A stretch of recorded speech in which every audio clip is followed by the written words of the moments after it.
Alright, so today I wanted to start a series talking about Geek and Sundry's Critical Role, which, if you're not aware of what that is, a group of voice actors gathers around streams on twitch.tv/Geek and Sundry pretty much every Thursday night, 10 p.m. Eastern, playing Dungeons and Dragons.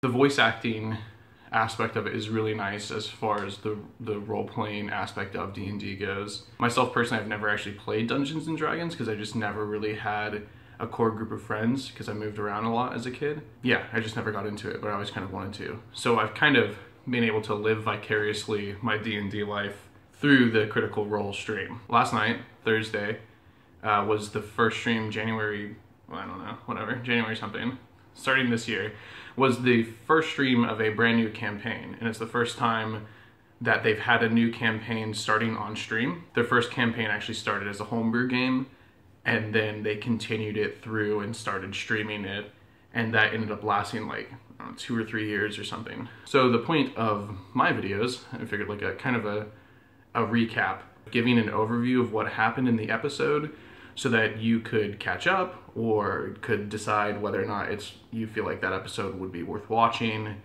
and also just to kind of share my brief thoughts on it. Since this is the first episode of this series, and it's also talking about the first episode of their new season or campaign or whatever you want to call it, this video will probably be a bit longer than the other ones because there's a little bit more setup, obviously. In regards to setup, so they all introduced their brand new characters for this campaign. So I'm just gonna run down the list.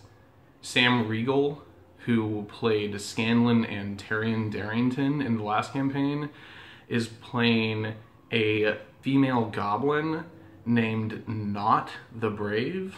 It's a goblin rogue, very much like a kleptomaniac, sticky fingers kind of thing. Also seems to be an alcoholic, which we learned early on, and gets the jitters when she doesn't have enough alcohol.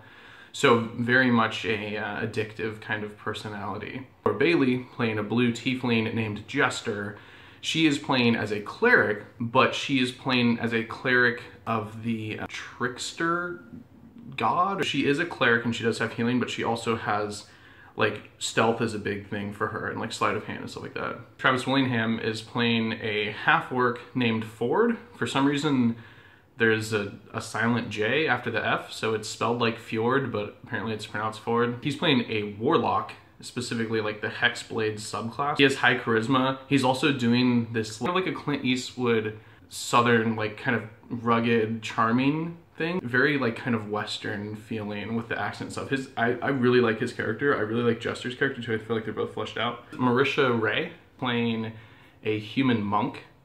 So very much like fist combat kind of stuff. Her character's name is Beauregard, but Beau for short. Taliesin Jaffe is playing Mollymock, Molly for short, who is a tiefling blood hunter, which is the new class that Matt Mercer helped to develop with D&D. Ashley, who was Pike before, is now playing Yasha, an Aasimar barbarian. Liam, who previously was Vax, is now playing Caleb Widogast. Caleb Widogast is a human wizard. So last night's episode specifically, they started off in the inn, just both Caleb and Not seem to be on the run from something, Not in particular, and Caleb is just trying to learn more magic. Not seems to have some issues, and also is a goblin, and so like just goblins aren't really accepted in the normal civilizations, like towns and stuff like that, so she's kind of having to hide her appearance and is trying to pull off that she's a halfling, which in the area that they're in, there are a lot of halflings, so it's not that difficult. She's just having to cover her face and make sure her skin doesn't show because of the green tinge to it. Caleb mentioned multiple times, as Liam does, he likes to pull drama into things a lot, that Not had saved his life and that he had a really bad day the day previous to the campaign, but we don't know what specifically happened there yet. But something really bad, and then he slept for 20 hours afterwards. So I guess it technically would be like 2 days before the campaign if he slept for 20 hours, but you know. And they just went downstairs in the inn after waking up to grab some food, where they ran into the 3 characters, Jester, Ford, and Beauregard, who had the day before helped to defeat some sort of giant snake or serpent kind of thing that was attacking local farmers. And then in the middle of their breakfast, their two tables were sat next to each other. In the middle of that breakfast, a farmer came in and dropped a whole pile of gold that he had gathered, saying that he had gathered it because they had saved his daughter previously. And so Nott's character, who is a kleptomaniac, and then Caleb also seems to help her, like grifters basically, they're con artists kind of thing, was very interested in the gold and was caught by Ford looking very intently and trying to get the gold. So then they kind of struck up a conversation from that. And then Molly, Mock, and Yasha came in, and they were advertising for a local circus carnival kind of thing that was setting up, and its first performance would be that night. And so they ended up sitting down and talking to them and gained the interest of the party. And so they all kind of agreed to go along. Then they spent the day just kind of like going to every local brewery and testing all the beers, because like this area is really well known for their breweries. And so there are like these three main families that are really important in the area that are the three main brewers in the region. So I'm sure that's going to come into play later in the campaign, or I mean probably pretty soon in the campaign, like next week. So then they went to the carnival that night after Caleb unsuccessfully looked for magic books in the local bookshop in town. He didn't find anything of use. During the performance, there was this young dwarven girl, like 12 years old is how she was described, who was singing a haunting melody that was causing everyone in the crowd to cry. Like, very powerful song that she was performing. Out of the middle of nowhere, an old man rose up and seemed to have a heart attack or maybe be bewitched by the spell of the song or something. But he died, and in his place took a zombie form, like bulbous, kind of, as if the creature kind of puffed out from inside of him kind of thing, and started to attack everyone. So then chaos erupted. He did manage to kill one of the random patrons, who then turned into a zombie thing herself immediately. Our adventurers managed to kill both the original zombie and the new one without anyone else being harmed. Yasha got the final blow on the first guy, and then Bo got the final blow on the second guy, and so she was the first how do you want to do this of the campaign. The first roll was done by Travis, by Ford, and he got a natural 20, which was funny. The roll, I think it was a perception roll actually, and he was the one who saw that Nott was like kind of angling to get their gold in the end. Overall, the episode was pretty good. It was really funny. Sam is always great. He's really funny, but his character is interesting and well developed. It feels like a decent beginning to what could be an interesting character with the kleptomania and the alcoholism. His voice acting is great. I love the voice that he's doing for her. It's really interesting to me that he chose to play a female goblin, but his voice is really great for it. The cast was having a bit of difficulty referring to him as a she. I think they'll get the hang of that though eventually. Jester, Laura Bailey's character, is great. I never thought I would I like Laura. She's really great and super cute. But I never liked her character that much. Like, it was okay, and every now and then it would be funny, and she definitely got things done, and that was good. But her new character, is a serious mover of dialogue, and is really setting this very nice, humorous tone.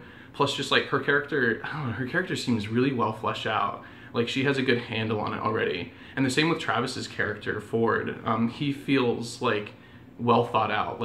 Like he's already really getting into the groove of that character and how he would react in situations, because it's a vast change from how he played Grog. Caleb Widogast, yeah, I mean, Liam always does kind of the dark and brooding characters, and I don't know, he seems to, like I said, have a flair for the kind of dark drama, and so he's leaning towards that again.